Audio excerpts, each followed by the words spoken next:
what I wanted to share with you today is both what are the tools that we have at Google that can help journalists fight misinformation, verify content, and also what is our effort to provide the user with trusted information and to surface quality journalism as much as we can.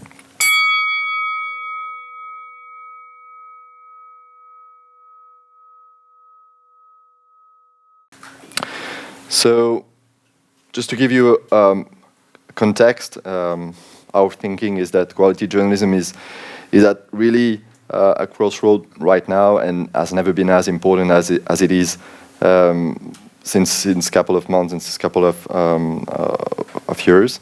And as Google's mission is to organize the world's information, make universally accessible and useful, that really fit with our mission to work in that direction. And the particular team I belong to, which is called the News Lab, it's a small team of 20 people worldwide, trying to support the efforts that journalists do in this area and collaborate with them, sharing tools, do trainings or workshops just like here, and also build coalition, build partnerships among players in this field, newsrooms, sometimes universities, tech companies, to help journalists face the challenges they have in front of them. And one of them, which is actually our main focus right now, is trust and verification, and more generally, the fight against misinformation. So it's the first pillar of our action, and we work extremely closely with a coalition of partners that you probably have heard of, and it's called First Draft. It's an organization we've been working with for 2 years now, and they gather a lot of partners all around the world, and with the particular expertise they have in verification of content online. We've been making great progress, building specific partnership that I'm going to discuss later, but also providing with journalists useful tutorials and tools to verify content online. So the second pillar of our work is data journalism. Since Google is a data company and has a particular interest and knowledge in data, we do share a lot of data with journalists and media. The data about what people are searching on the search engine, for example, the trends data, but also data, geographical data such as like satellite imagery or street view imagery as well. Third pillar of our action is immersive storytelling. How can we help journalists embrace the new technique of reporting in an immersive environment using VR or AR? So together with the Knight Foundation, we've built Journalism 360, which is a coalition of partners that share best practices in this field, and we also have conducted research to help journalists know how to best tell a story in VR. And the fourth pillar of our action is toward diversity in the media, using more diverse source in reporting, but also encouraging diversity within the newsrooms. So we're supporting, for example, in France, a program called Street School, which is a free program to train journalists from diverse backgrounds. So this is what we do at the News Lab. A lot of us are former journalists, and myself, I've been working with AFP in France and abroad for more than 15 years, and I've been joining Google only for 2 years. So we are really at the crossroad of the technology and the journalism. So in that regard, we try and address your very needs. So talking about verification, misinformation, this word that we never try to never use, but in the end, sometimes use, which is fake news. I just wanted to maybe discuss with you and share with you a bit of context and definitions about that, so that we are aware of the environment we are discussing and how complicated it is. I think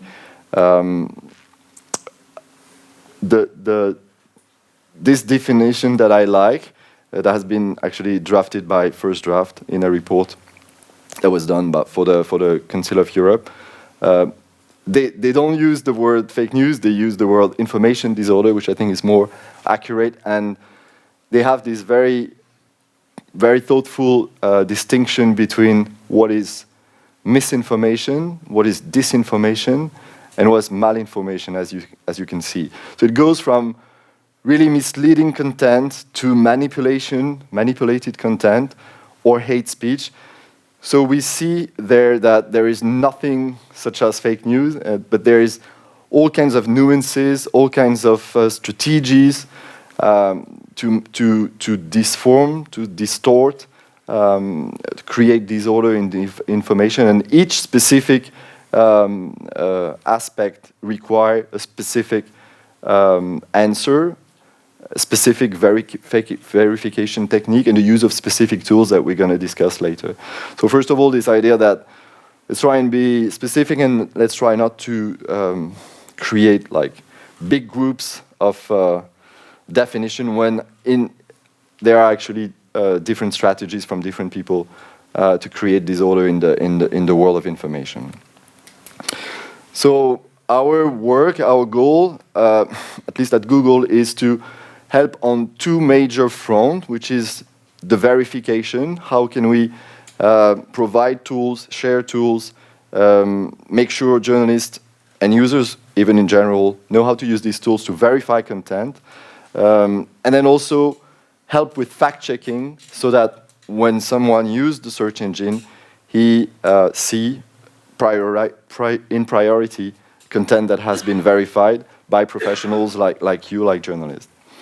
So the idea I had was to first focus on the Google products, the Google tools, to show first what we do to help users get quality information. It was a request from the organizer, and talk about the fact-check label and how professionals like you can get it. And then we'll go more deeply, because I think it's more important, and I mean it's more important to talk about your work than to talk about our works. Like how can we help you verify content with tools, and then beside the tools, how you guys can collaborate with other organizations or with tech companies like us to build partnerships that are efficient in this battle for quality journalism and for this battle against misinformation. So I'll share with you a couple of examples of partnerships that we've been working on and that might inspire you. So did you guys have already some questions or thoughts? Cool. So who have heard about the fact-check label already? Seen what it is, or yeah? So it comes from a thinking on Google News that to help the user get the best context of the information he sees, we've created what we've called the diversity tags, which comes beside the article and the source, and sort of help qualifying the source or help qualifying the kind of content that is referenced in the search engine. So is this article highly cited? Is this article most referenced? So that helps the user understand, the reader understand what is the context of this news. So the idea when this sort of concern about misinformation and interest in fact-checking raised, we decided to create a fact-check tag so that journalists or specific teams of journalists who have been doing verification or fact-checking could identify as well their content, so that when a reader or user comes to the search engine, search and information, he can quickly get this source as a authoritative source on the subjects, on the matter. So here is the fact-check label here, answering sort of this question that a potential user would ask, and providing the source that did the verification work. You've got here a French example on Google News as well, with the French newsroom that is part of the scheme, France Info, fact-checking information about the last presidential debate, which I don't know if you remember in France was an extremely highly charged debate in terms of controversial content.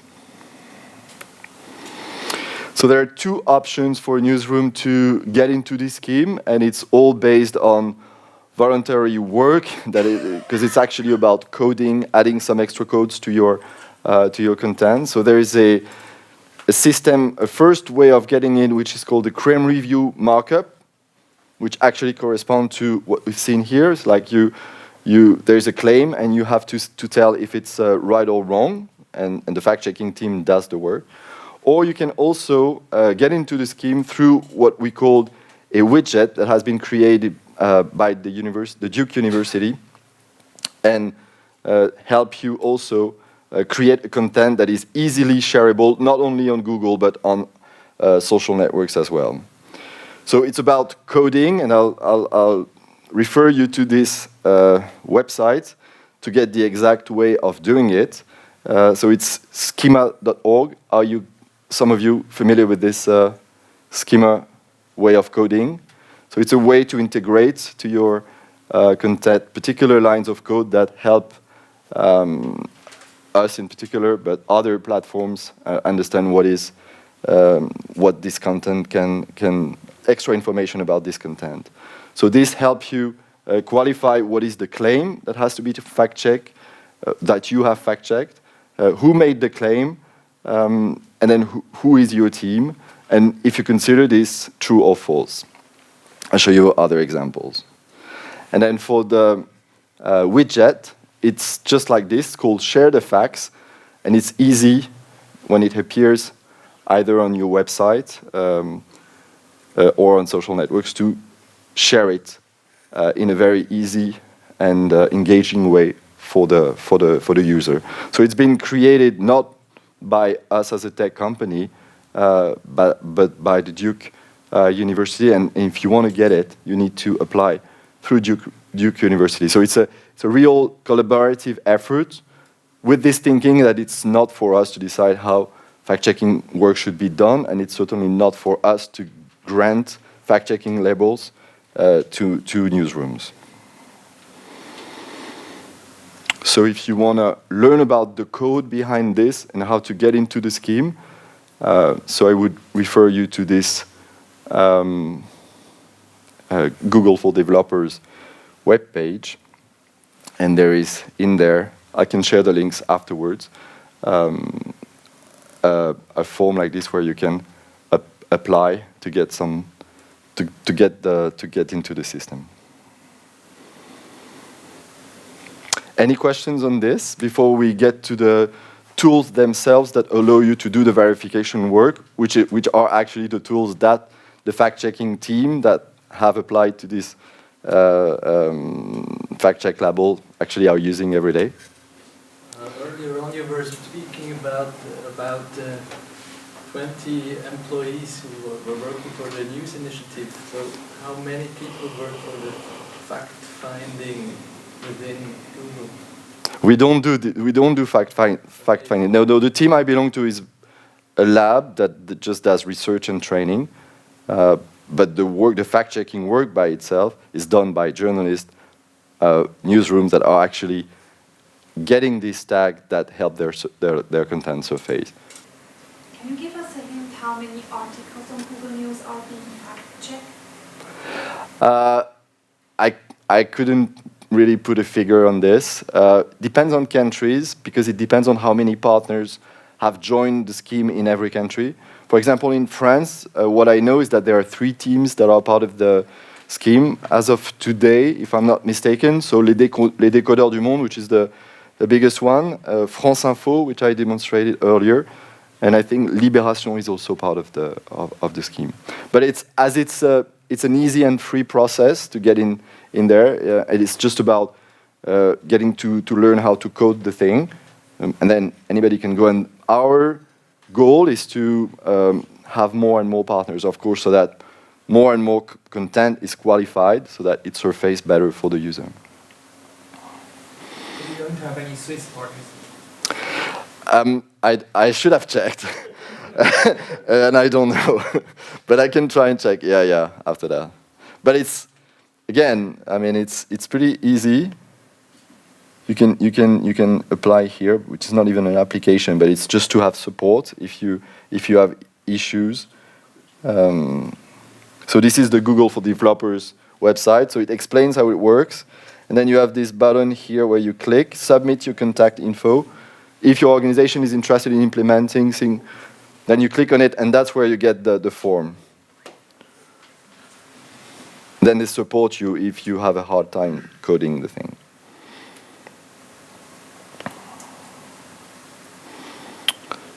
Any extra question?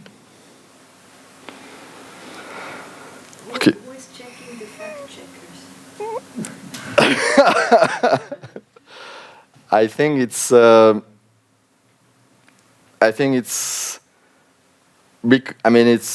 among peers, sort of. It's like the teams are recognized among themselves, and I think we sort of assess and see them as like natural partners or not because of the work they've done. But I don't see us judging who is the right team or not. I think if you're in Google News and you already produce fact-checking content, I think it's pretty natural that you get the tag. Yeah. But sorry, I still didn't get how you get the label as a fact checker. I mean, I apply as a fact checker, and you have to be a newsroom. Yeah, so you have to be in Google News. So there are criteria to be in Google News and be considered as a media. But any media can be a fact checker. What kind of media you are? I think if you're producing fact-checking content, that you get the tag, that works. Sounds a bit random to me. No, because I mean, if I declare myself a newsroom, no, there is some support, so I get people check that it's real fact-checking that is done. Could Breitbart be a partner of Google fact-checking? Breitbart, you know? That I don't know. So there must be a quality check. yeah. Oh, I guess there is. I think there's also something natural that, I mean, when a content is referenced and is considered as a reliable source by the user, it also sort of surfaces naturally. And sources that are not considered trustworthy. Great. So maybe let's now discuss the other sort of angle of the issue, which is how can journalists work with tools to verify content online. It's an interesting conversation because when it started, and I remember when we first worked with First Draft on this, it was more about verifying UGC content and making sure that pictures or videos that were sent by people all around the world were accurate.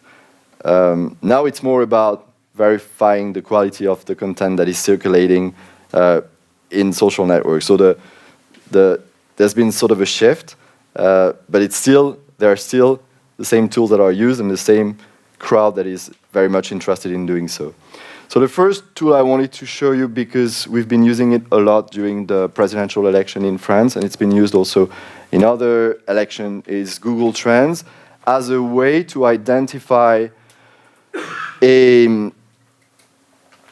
fake content that is gaining traction on social networks and on the internet in general. So using Google Trends, you have an ability to identify what people are searching on both the search engine, but also YouTube and Google News. So you can see what people are searching for. So you can identify spikes of search for a particular information and sometimes for particular false information. So it's been used a lot during a project that I've been working on a lot last year, which is Crosscheck. We'll discuss it later, which was an experiment to fact check and fight misinformation live during the presidential election in France. So all the journalists that were part of this project were actively searching for potential fake content that would disrupt the election. And one of the way for them to identify these trends of fake content or fake news was through the searches for these claims. So they use Google Trends. So Google Trends is a huge amount of data, more than 3 billion searches a day on the search engine, also on YouTube and on Google News. So it's a massive amount of data. It's also an interesting data because it's a data that shows honesty. It's the difference with activity on social networks is like you are by yourself in front of the search engine. You're not like expressing view or feelings in front of a third person. So there's a honesty in the search that give this data a very strong journalistic interest. And there's also an immediacy, which is extremely important in what we're discussing now, because you can see in real time a search for a particular false information or rumor. So that was, I mean, I don't know if you followed the French campaign, for example, but there were numerous false allegations around Macron, and this was extremely obvious when you were looking at the related queries to his name. So the data is immediate, and there is almost no lag, so you can see it climbing. So you can see competition between searches, between candidates, for example, and you can have a direct access to it through the website Google Trends. And I can show you directly on the website how you can use it for example, a political figure. That's the way we were using it actually during the election.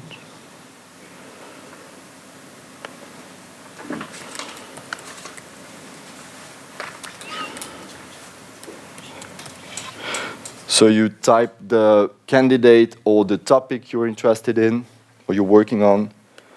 Let's say Emmanuel Macron in this case. Choose the country where you're interested in the searches.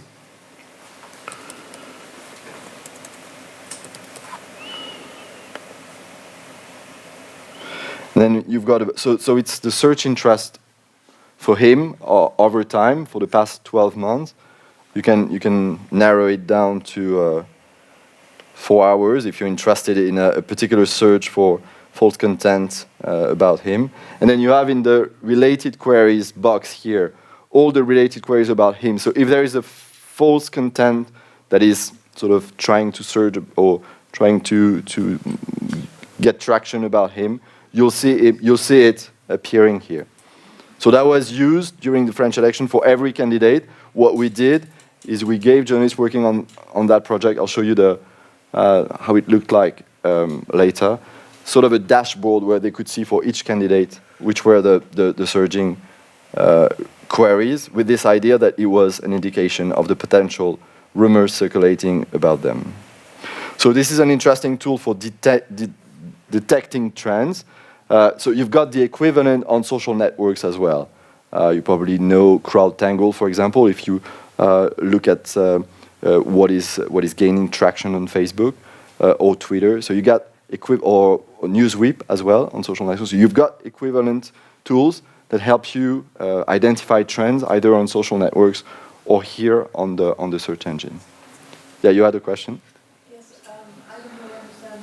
How do you know just because something is trending that it's news? I mean, no, you don't know it's fake news, but you pay particular attention to everything that is trending about a particular topic with this idea that if there is sort of a bubble that is starting about a particular news, you'll see it, and then so you'll see all the right news if you want, all the real news, but then you potentially will see sort of a false rumor that you wouldn't have identified, but that is gaining traction on the internet, potentially. So that's a way to track it.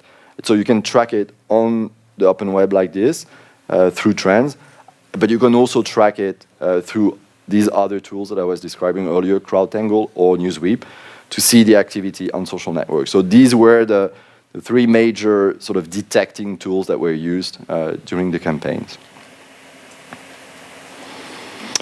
So then you've got all the tools that help you verify the content. So the first one is the search engine itself. with some specific functions, refinements that might help you get quicker and in a more refined way to the result of your search. So I wanted here to give you a couple of tips on how to search more efficiently on Google, because that's what it is about when you verify content as well. You're looking for, is this number right? Is this name correct when you're verifying an allegation? So it's all about being quick and accurate in finding the right information. So there are on the search engine a couple of ways to get quickly to the results. So I've put here all the punctuations and symbols that sometimes we don't know, but that help you get quicker to a result on the search engine. The and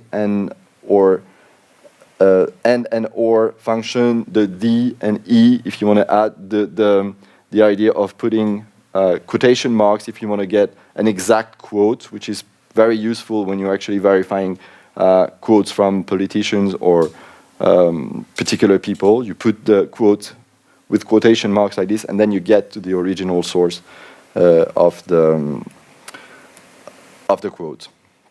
So that can help you identify something wrong in a quote or something that has been manipulated.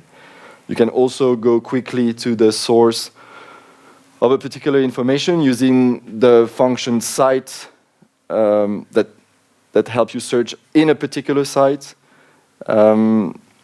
Related, which helps you find related websites which content are the same or related to another website. So that helps you navigate the web and the search engine in a way that helps you verify the very content that you're working on. You can also get to the source of an information by searching by file type. I don't know if you're familiar with this way of using the search engine, but if you use file type and then the kind of document that you're looking for, whether a spreadsheet, a PowerPoint, or a PDF, you get immediately to a result that is the original document that you're looking for.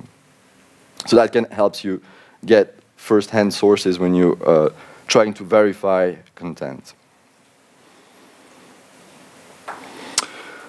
These refinements of the way to use Google Search are all in a function that is called Google Advanced Search that you can get on your browser like this, and that helps you narrow down directly through this kind of very detailed way of ask or search that helps you narrow down your search.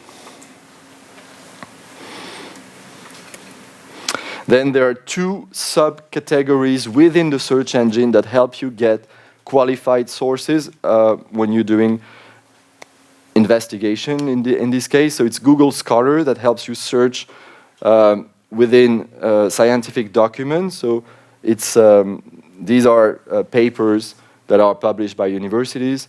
So that also helps you verify content in terms of the source, a particular author, a particular study, a particular research. And then there is a second subgroup that is called Google Public Data. That is a sort of a search engine that allows you to search within statistical or data sources. So when it comes to verifying if a source is correct or not, you can get directly to this data and search for it. Is there a plan to expand this data to other countries, or is just the USA?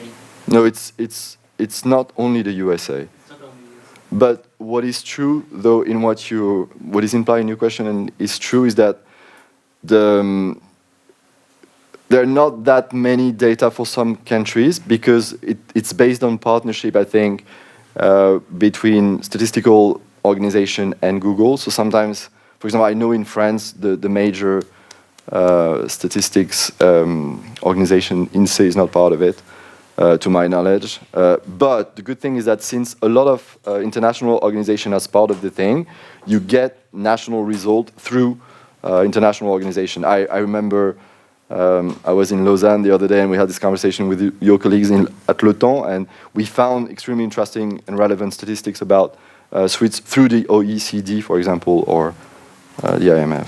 So there's always a way to get it right.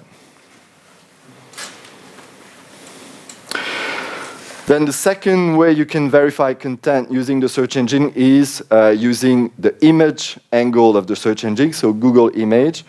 If you want to check, of course, if a location that is described in a content is accurate or not, or if the picture looks like the sort of area that is discussed or that is shown in the content. So you can easily search the image in Google Image. So that's the easy way of using Google Image, and that's the way we use it every day. So, for example, when I was thinking about the attack in Barcelona, and so it was easy when you start seeing content about the attack on the social networks to just try and figure out what is the geography of this square, to sort of figure out if this content is potentially true or not.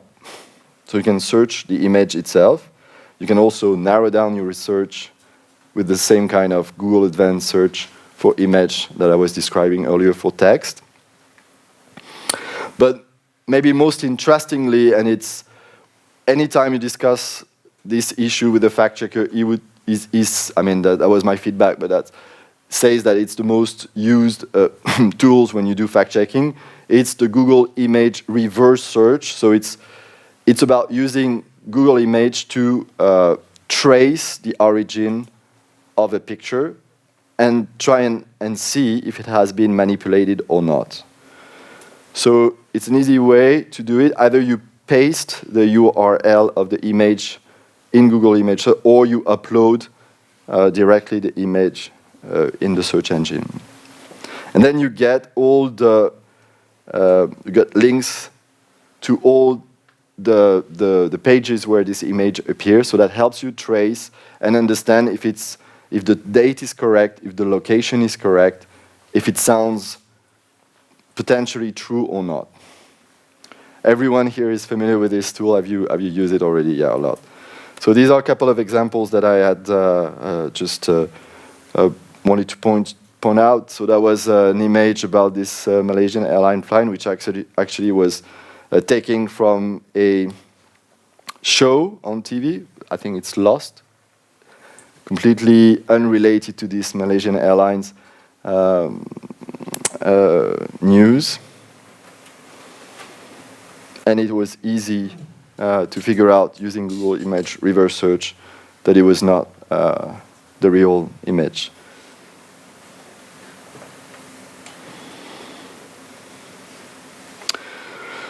This is an interesting one. Also, I was in Madrid the other day, and there was this image circulating about demonstration in I'm not sure it's Barcelona, but it's Catalan area. And it was described as firemen trying to protect the population who wanted to vote for the Catalan party. So that was described as this by this guy on Twitter. And actually, if you try and figure out, if you do Google Image reverse search on this image, you realize this picture has been taken 4 years ago, and it was a completely other story. It was firefighters clashing with riot police for other reasons, obviously.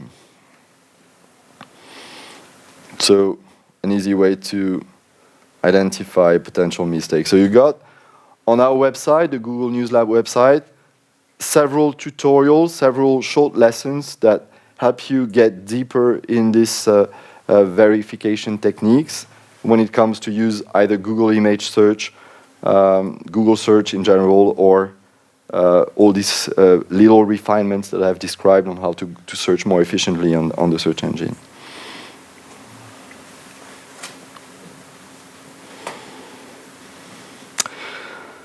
Any questions on this?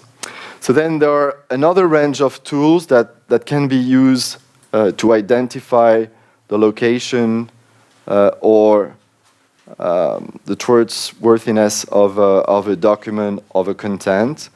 So I wanted to show you this one from Google Maps.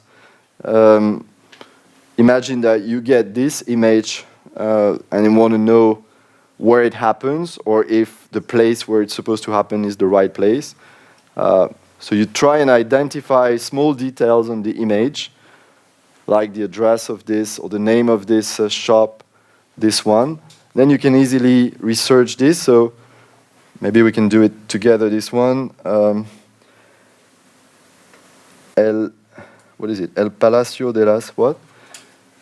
It's not super clear, but I had...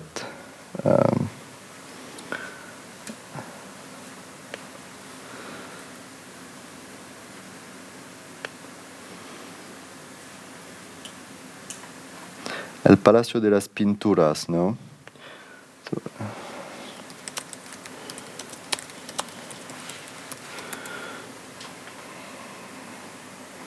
and you get two maps. So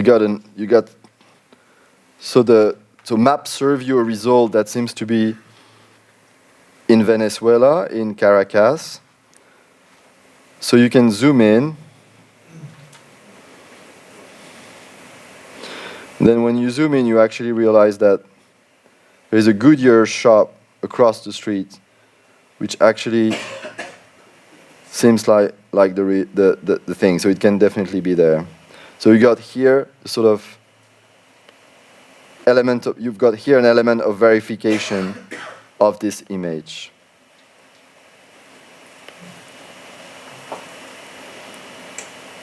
As you can see, and then you can search for the Goodyear one, and then you realize it's really the one. So you have an ability here to localize a content, or at least make sure that if this content was described as being in Caracas, you have here a way to realize it's true or not. So it works. You can use both Google Maps, but also, as you can see here, Google Earth, because this is a satellite imagery here. You can also use Street View for that. Make sure like a shop is really close to another one, or a picture has not been taken out of its content.